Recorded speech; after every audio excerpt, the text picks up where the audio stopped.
propósito de Ignacio Ellacuría le puse a esta conversación, un poco pensando en que efectivamente sucede algo en términos de estar hablando con alguien y me aparece ahí Ignacio Ellacuría.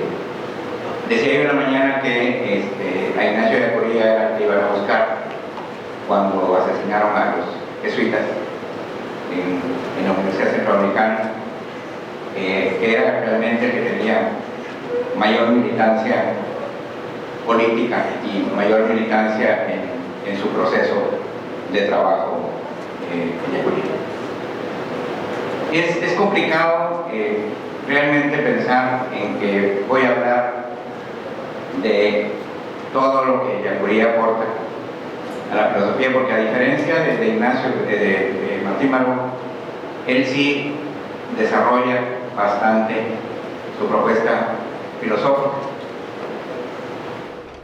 con una situación que no sé exactamente si él hubiese publicado su libro así como se publicó. Es un libro que él no vio publicado, lo publicó la Universidad Centroamericana, José Simeón Cañas, post-mortem. Y así que no sabemos si realmente él eso lo hubiese dado a la publicación tal cual estaba el texto. Era un jesuita de origen español y, al igual que Ignacio Martín Baró, había decidido adoptar la nacionalidad salvadoreña. Bajo esa perspectiva, particularmente en los años 70 y 80 del siglo pasado, en que El Salvador se encontraba en un proceso de lucha armada, el Frente Farabundo Martí para la Liberación, que era digamos, la vanguardia revolucionaria de aquel país.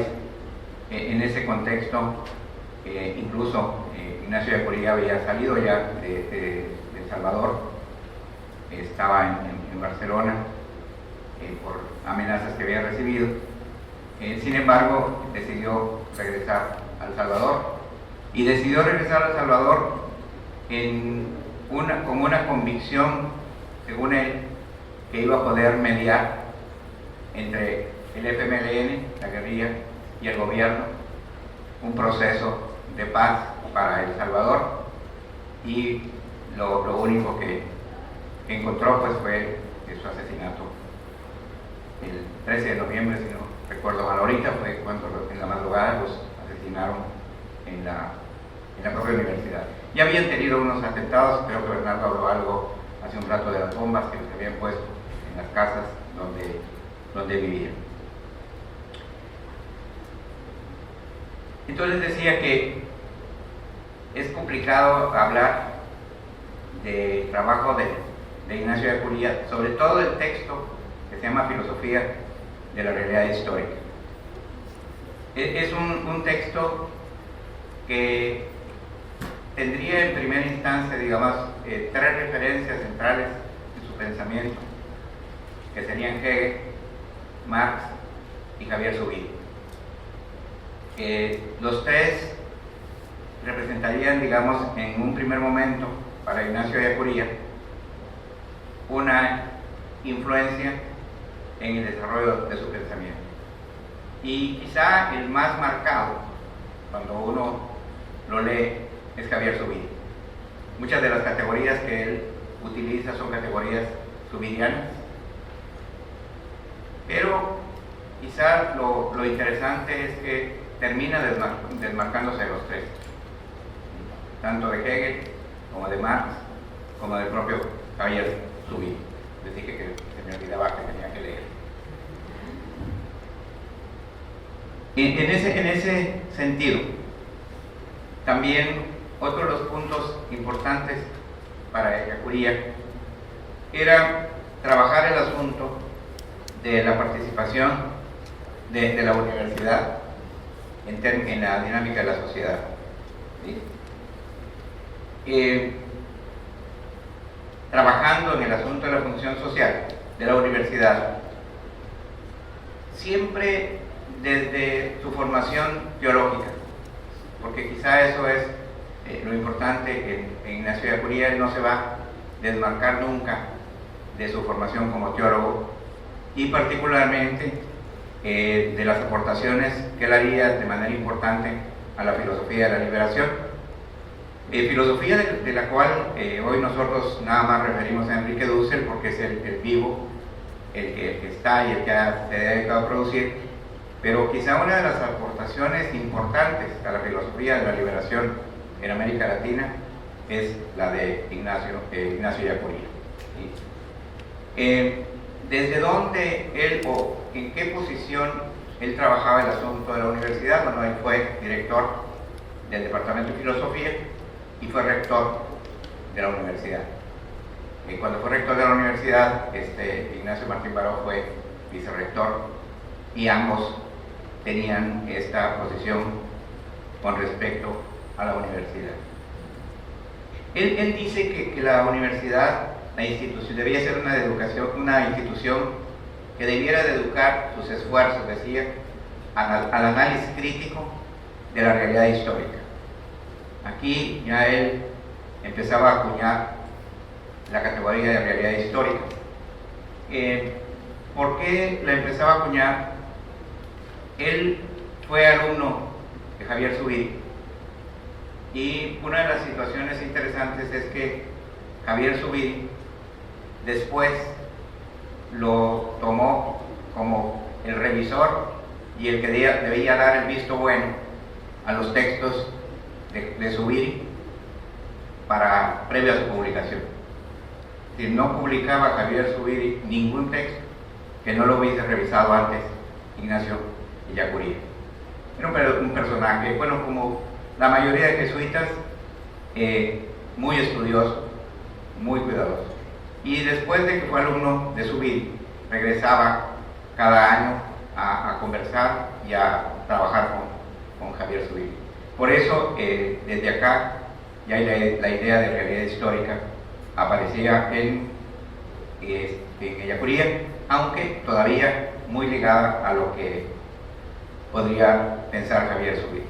De ese punto particularmente de la realidad histórica es quizá uno de los elementos que ligeramente podré abordar en estos minutos que tengo para estar aquí con ustedes.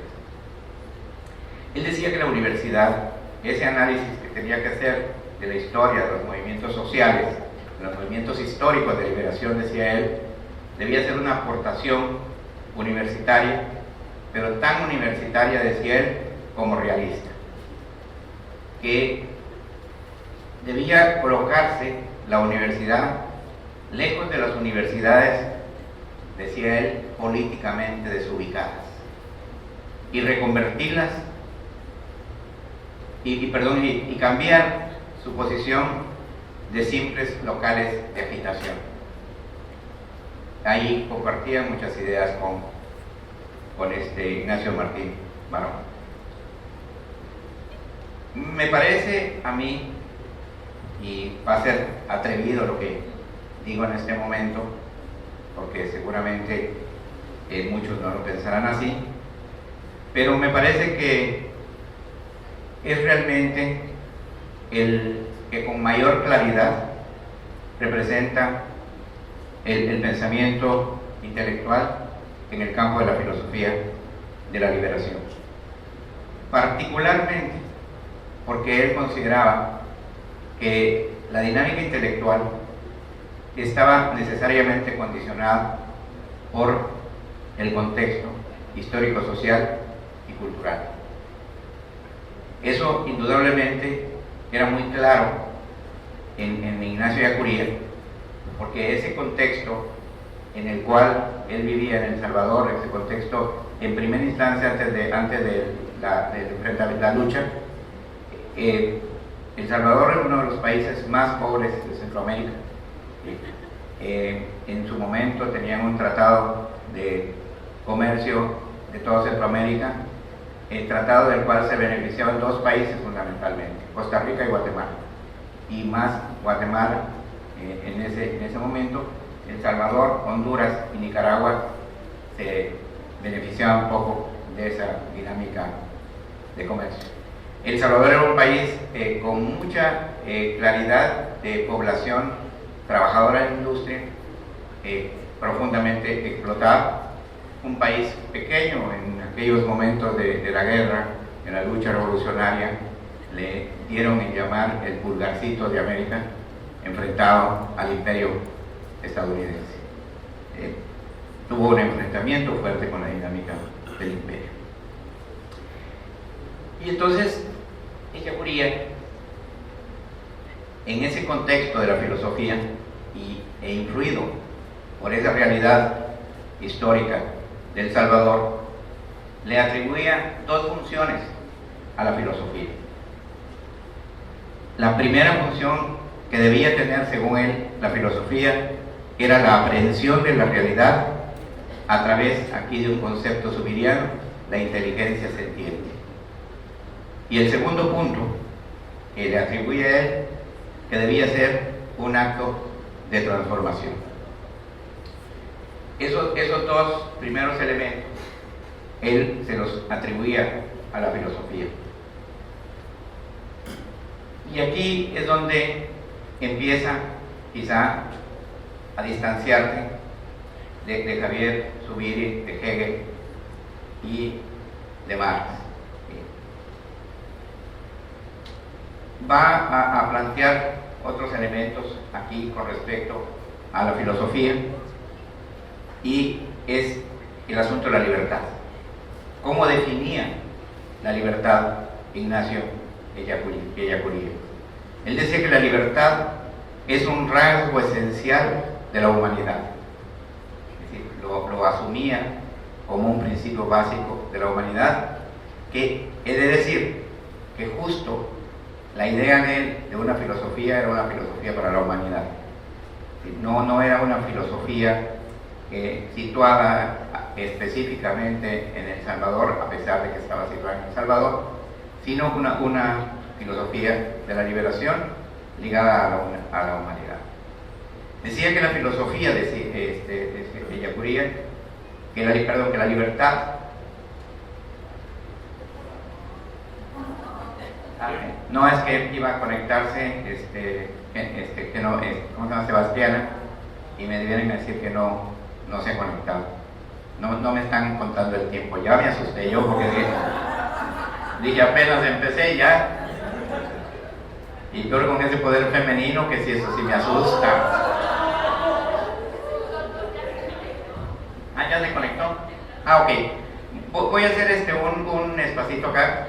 El día primero, en la inauguración, se cortó la comunicación con Sebastiana, y le pedí de favor que se conectara. Así que le voy a parar un rato acá. Afortunadamente estoy empezando, para que nos dé su mensaje Sebastiana y mi tiempo se reduzca más todavía.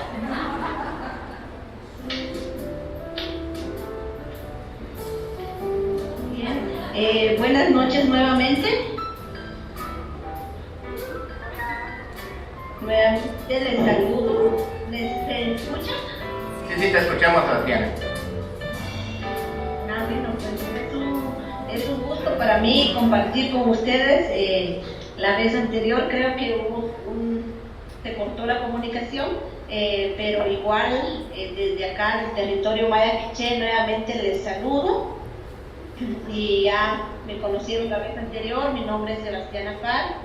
Estamos apoyando aquí organizados, ¿verdad? Apoyándonos la defensa del territorio, y qué bueno, y agradezco también a la universidad por hacer un espacio, y qué bueno que los profesionales también se interesen en conocer estos temas de la organización, de la participación y de la lucha en la defensa de nuestros territorios, porque sabemos que en nuestro país lamentablemente pues estamos en un estado que no favorece la defensa de los territorios ni los derechos de los pueblos indígenas. Hay mucha violación a los derechos humanos, hay mucha vulneración por por las transnacionales que ingresan a nuestro territorio y también por la corrupción que se vive en el país.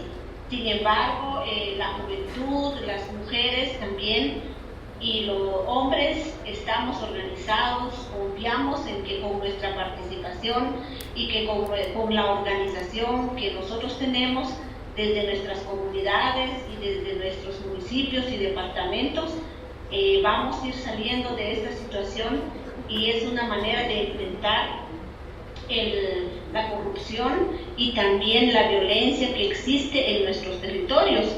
Actualmente pues hay muchos problemas que se están viviendo, por ejemplo en el área norte del país, por Cobán hay un estado de sitio, pero también están las empresas hidroeléctricas y también está la siembra de palma africana, que eso está vulnerando el derecho a la alimentación, porque la mayoría de familias mayas cultivamos la tierra, es nuestro principal medio de sustento, de alimentación, pero también es en donde nosotros subsistimos económicamente. Y las tierras ya no están siendo fértiles por la siembra de esta palma africana, y además de que está el problema de la hidroeléctrica, la desaparición de los ríos.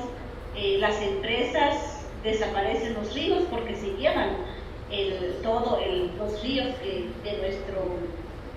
de nuestros lugares, y eso también está atentando a varios aspectos. También hay muchos efectos, hay efectos ambientales, podemos decir, y climáticos. Vemos ahora el calentamiento global, que no únicamente afecta a pueblos, al pueblo maya, sino que también es una realidad a nivel mundial que estamos atravesando. Y estas causas no es por obra y gracia de Dios, sino que es porque hay manos humanas a través de toda la industrialización, el consumismo, el capitalismo, el neocapitalismo, el neoliberalismo, estas políticas que hacen, que solo buscan un interés económico, una acumulación de riquezas, y no velan por nuestra casa común, que es la madre naturaleza. En ese sentido, pues hay empresas mineras que entran a nuestros territorios. Acá en el territorio quiché específicamente está afectando la tala inmoderada de árboles. Actualmente hay 87 licencias por parte del Instituto Nacional de Bosques. Ha autorizado 87 licencias a empresas que se llevan grandes cantidades y trozos de árboles, y se están llevando nuestros árboles originarios. Hay supuestamente una reforestación, pero únicamente siembran pino, y el pino seca la madre naturaleza. Entonces, y también en este año sufrimos mucha sequía. Hay un fuerte problema que a veces en los medios de comunicación no se informa, porque incluso aquí en Guatemala los dueños de los medios de comunicación, por el mismo, digamos, de la misma oligarquía, que son dueños de los canales de televisión, son dueños de la prensa. Entonces no trasladan la información y no trasladan la realidad que nosotros vivimos como pueblos originarios. Y entonces, a raíz de eso, también quiero comentarles que hace un mes nosotros aperturamos una campaña de comunicación, porque sabemos que informar y visibilizar lo que nosotros vivimos, lo que nosotros estamos pasando, también es parte de una estrategia para que se sepa de la realidad que vivimos. Y para eso tenemos la campaña de las palabras de las hijas del Mayab, en donde estamos participando varias mujeres de diferentes territorios a nivel nacional, en donde nuestro principal objetivo es romper esos cercos mediáticos que existen, dar nuestras denuncias, dar a conocer nuestra voz, porque especialmente vivimos en una sociedad machista, patriarcal, en donde las mujeres no tenemos muchos espacios de participación, pero también estamos organizados y decir sí se puede, somos mujeres que estamos en la resistencia para velar por nuestros derechos como mujeres, como comunidad, para velar también por nuestros derechos individuales y derechos colectivos. Entonces, igual ustedes nos pueden ver a través de los medios de comunicación alternativos, que son los que estamos utilizando, por ejemplo, el Instagram, el Facebook, el Twitter. Nos encontrarán como Palabras de las Hijas del Mayab, en donde ustedes pueden conocer también qué es lo que está sucediendo en nuestro territorio y también informarse. Pues desde acá yo también les mando mucha fuerza, les mando energías, porque nosotros desde nuestra cosmovisión sabemos que el árbol tiene vida, los cerros tienen vida, el aire tiene vida, el agua tiene vida, y le decimos, vemos la naturaleza que tiene un carácter sagrado. Entonces eso nos da fuerza a nosotros y también les transmitimos esa fuerza a ustedes para que sigan formándose, para que sigan informándose, pero también para tener una postura crítica ante las diferentes realidades que pasamos, porque como jóvenes, como mujeres, como poblaciones mayas y población originaria, siempre tenemos retos que estar enfrentando con un Estado, porque sabemos que los diferentes estados que tenemos, tanto acá en Guatemala como en México, no fueron construidos con base a nuestras necesidades o con base a nuestros derechos, sino que fue construido por los hijos de los criollos que únicamente velan por sus propios intereses, que es la acumulación de riqueza. Acá, y también la discriminación, la desigualdad que existe, pues son elementos que compartimos, y yo pues les agradezco por escucharme unos minutos y también les invito a que desde donde ustedes se encuentren nos podamos organizar, nos podamos unir, porque aprovechar esta tecnología, que si bien es cierto, no hay muchas personas o las jóvenes ya no lo utilizan para informarse o para educarse, nosotros decimos que sí se puede aprovechar para organizarnos, para entrelazar esa fuerza, esa energía, esa organización y esa comunicación que debería de haber entre nosotros. Y para nosotros como pueblos originarios, nuestra cosmovisión nos ha enseñado que no hay fronteras.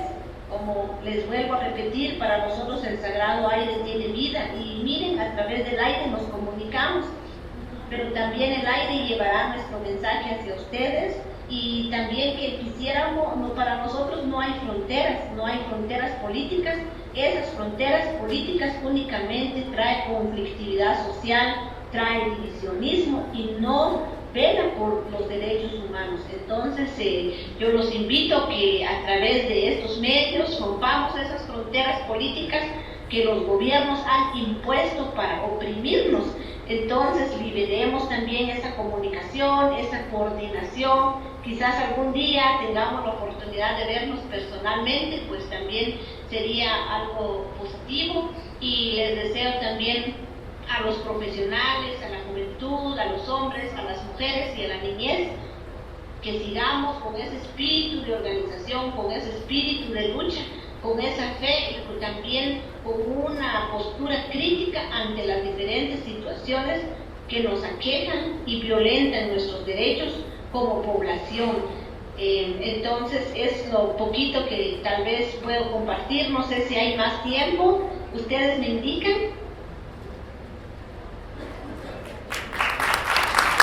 ¿Me escuchan? Ya te dieron un aplauso. Estamos por clausurar el evento. Sebastiana, te agradecemos. ¿Tienen alguna pregunta o algún comentario? ¿Verdad? Sebastián, estamos ya cerrando, clausurando el evento. Te agradecemos mucho tu participación. Pronto me estaré comunicando contigo. Muchísimas gracias. Gracias a ti. Muchas gracias.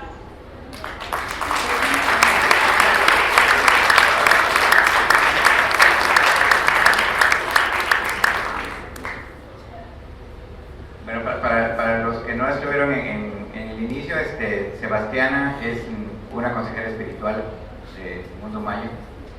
Dijo ella que era contadora del tiempo, un ajki.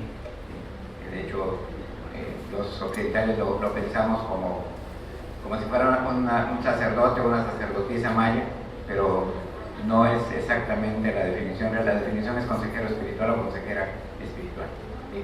Pero bueno, una vez este mensaje pues era el que queríamos para iniciar, pero qué bueno que llegó para cerrar.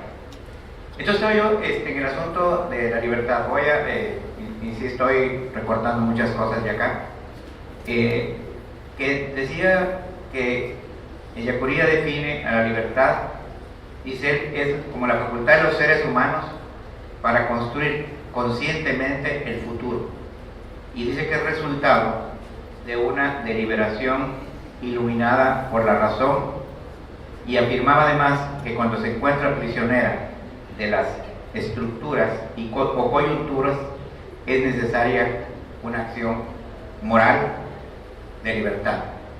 Es decir, introduce esta dimensión que también es bastante subiriana al asunto de lo moral en ese sentido. Dice él que la liberación consiste, voy a apurarme ya, consiste en situar al hombre desde sí mismo y sobre sí mismo. Sostiene que sin deseo no es posible la realidad. De ahí que él considera que la tarea de liberación es una exigencia para la filosofía por tres razones: razones éticas, razones epistemológicas y metafísicas, dice Ellacuría. No me va a dar tiempo mucho a explicar muchas cosas, pero espero en otro momento poder avanzar. Concentrándome básicamente en un punto de toda la obra de Ignacio Ellacuría, me concentraré un poco ya nada más en el asunto de lo que él considera el objeto de la filosofía. Esto ya lo había publicado él previo al libro de Filosofía de la Realidad Histórica, que hay algunas publicaciones previas con respecto al objeto de la filosofía. Y da dos dimensiones. Por un lado, lo que es la función social de la filosofía, que dice él que supone un posicionamiento claro frente a las posiciones postmodernas del pensamiento y un compromiso de desideologización con la finalidad, dice él, de descubrir y hacer la verdad de la realidad histórica. En consecuencia, dice él, es un compromiso de liberación, el hacer fundamental de la filosofía. Decía yo hace un rato que se alejaba de Hegel, se alejaba de Marx y se alejaba de su vida. La razón que es que él considera que en el caso de Hegel la unidad como totalidad es material, no ideal. Hegel consideraba a la totalidad como ideal. Particularmente uno de los textos centrales de Hegel es La ciencia de la lógica, que poca gente conoce, y el de la fenomenología del espíritu, que seguramente fue al que se refirió Germán hace un rato. Y aquí hay un elemento importante, porque él cuestiona tanto la modernidad como el pensamiento posmoderno. Él no comparte esos pensamientos. Y digo, se aleja de Hegel. ¿Y por qué se aleja de Marx? Porque él supone que la materialidad no descansa en la estructura o infraestructura económica, como diría Marx, sino dice que está en la materialidad física intramundana. No tiene como referencia la base económica para explicar el asunto de la estructura social.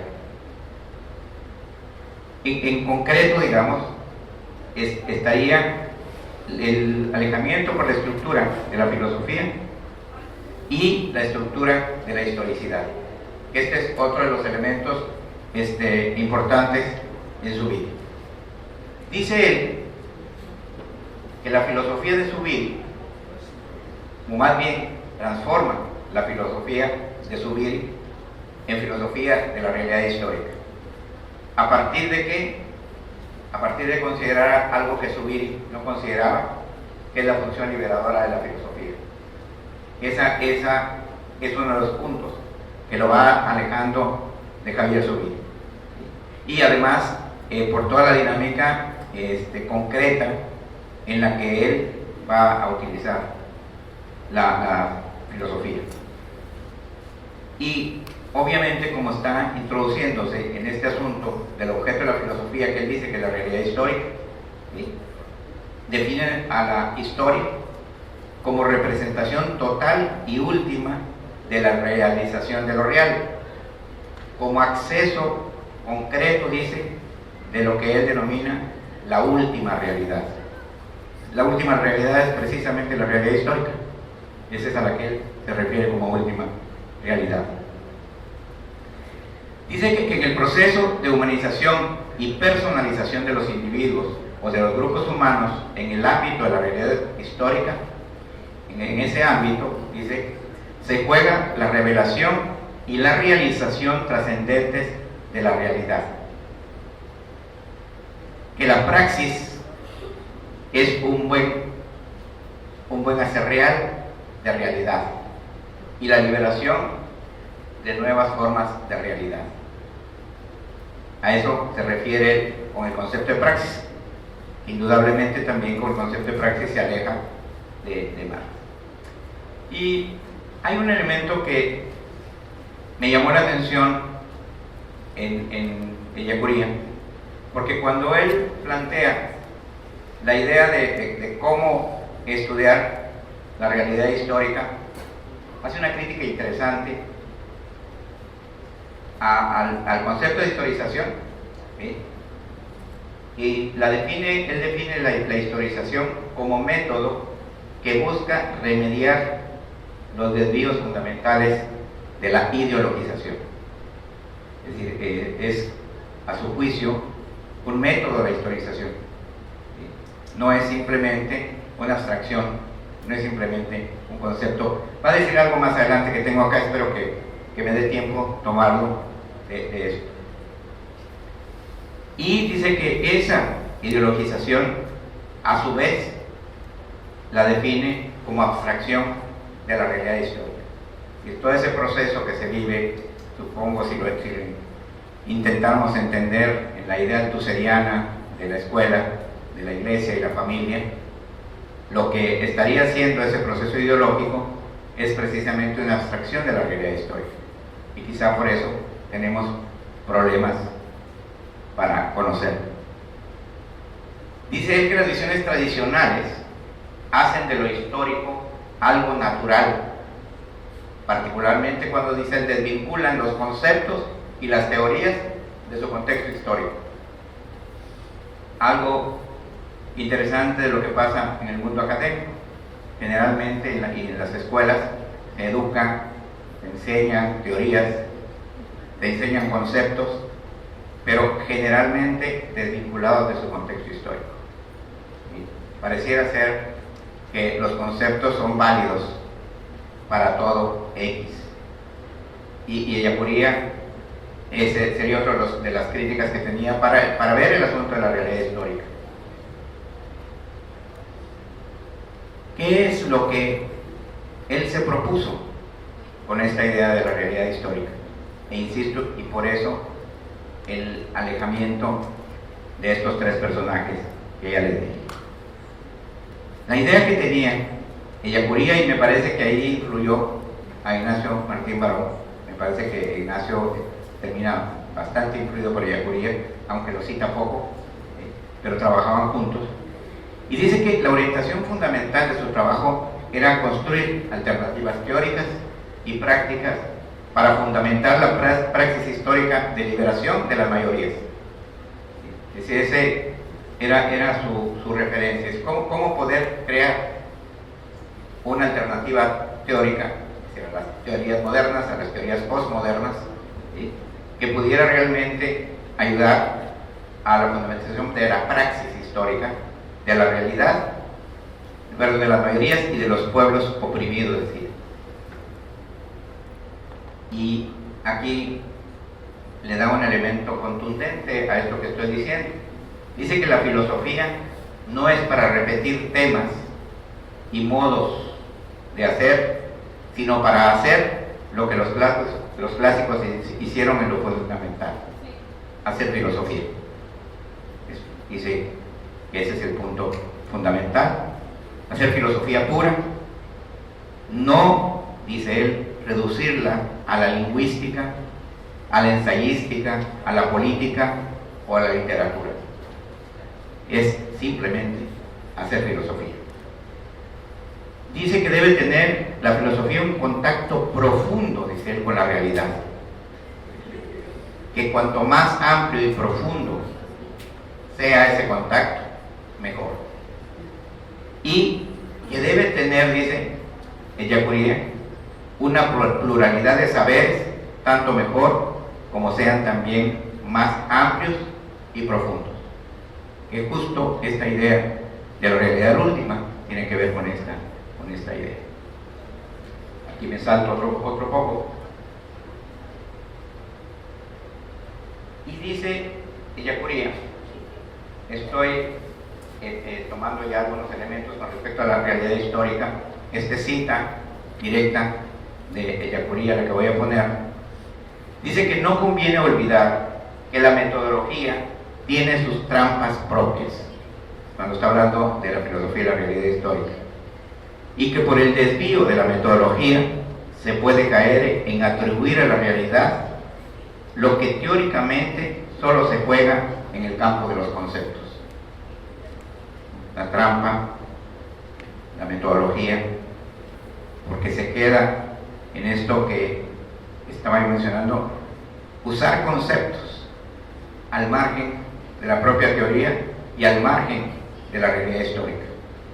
Y eso es frecuente porque nosotros tendemos a imponerle a la realidad conceptos, y a veces conceptos sin la teoría. Hay muchos conceptos que andan por ahí flotando en el aire y los universitarios los toman como si pudiesen aplicarse a cualquier situación.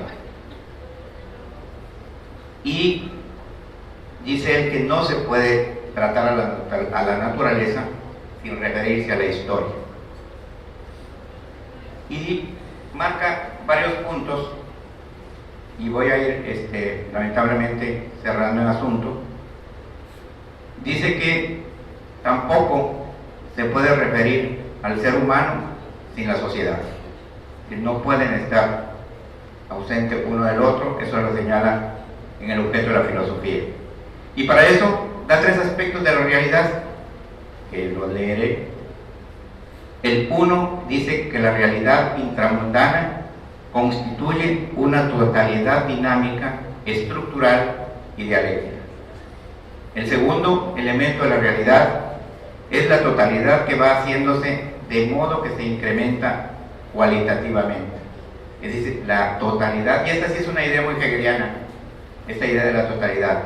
Hegel, como muestra siempre la dinámica de la realidad, es una espiral hacia el infinito, en donde en la dinámica ser, nada, devenir, se va construyendo una espiral de una totalidad menor a una totalidad cualitativamente superior, y así hasta el infinito. Y esta es una idea que me parece que le queda de Hegel, en ese sentido, que la realidad va en ese proceso de totalización de Bach. Y el tercer punto que dice que la realidad superior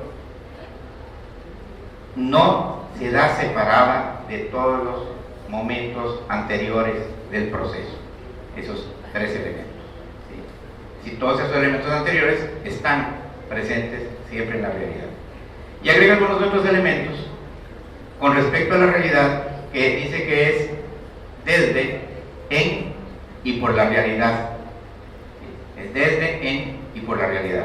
Pareciera que juega aquí, pero es un ejercicio muy dado en la filosofía, ¿sí? Esto que parecen juegos, pero realmente es la constitución del proceso. Y que la realidad se hace presente de muchos modos más que los que está planteado.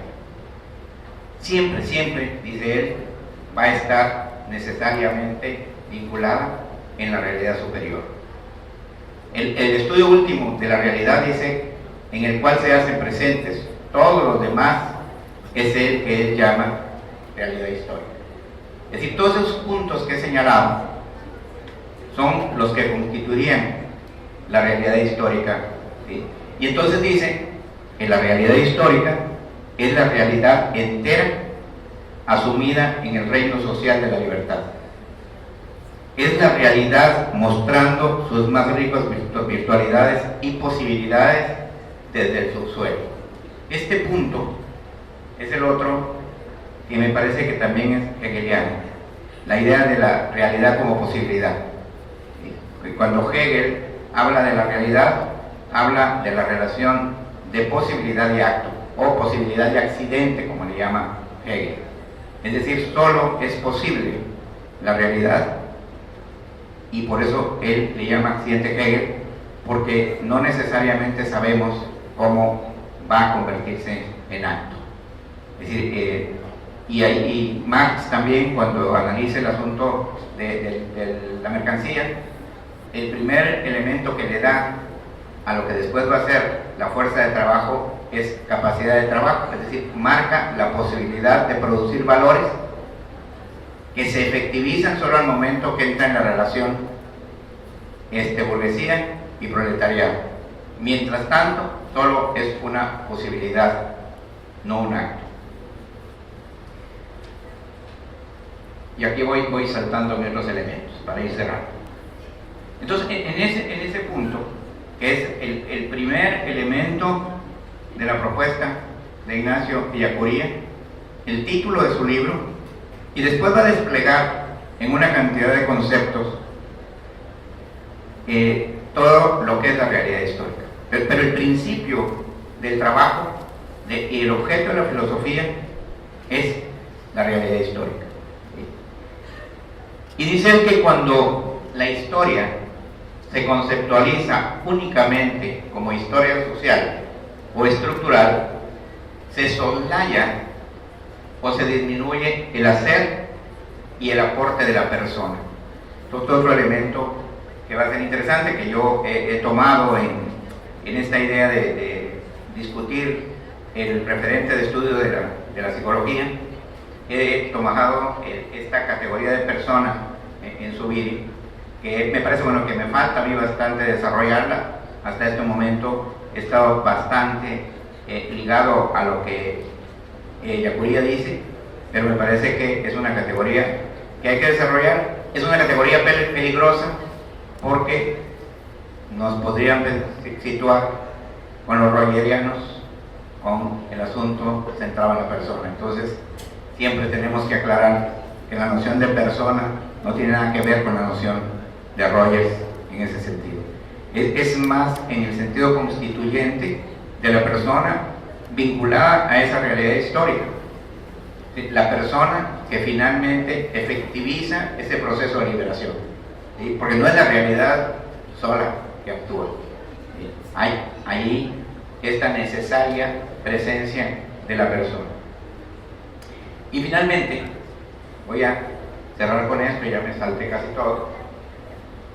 Dice él que la realidad histórica no es la suma de personas. Esto es importante también porque de repente podemos pensar que hay una sumatoria y eso constituye la realidad histórica.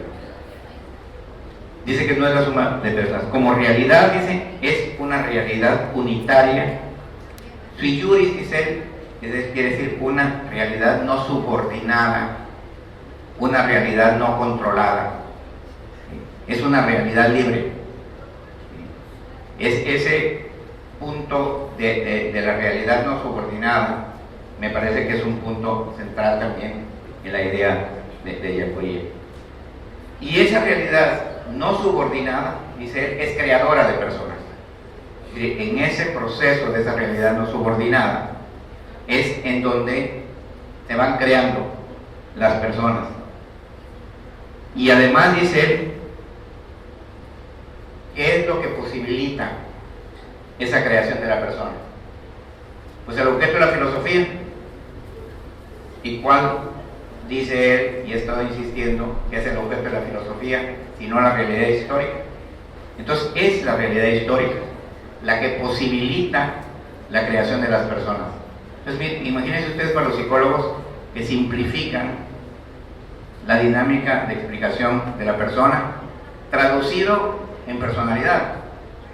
Que si me voy a otro psicólogo con una posición crítica importante, Alberto Merani, dice él que la personalidad es la máscara, lo importante es la persona, y Alberto Merani hace la relación precisamente del teatro griego, donde los actores se ponen una máscara donde está contento, o una máscara donde está triste, con la boca hacia abajo o la boca hacia arriba, y en ese sentido es donde me parece que aparece de manera importante esta categoría de persona, pero lo importante es que no nos desarrollamos y nos constituimos arbitrariamente como una cuestión natural.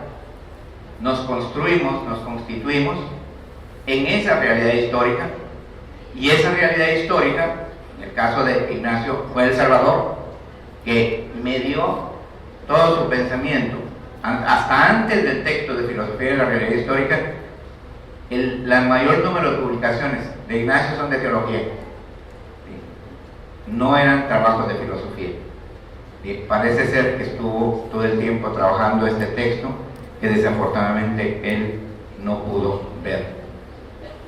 Y dice, para finalizar esta loca presentación, cortándole espacios, dice Ellacuría: el que vive al margen de la historia, vive al margen de la filosofía.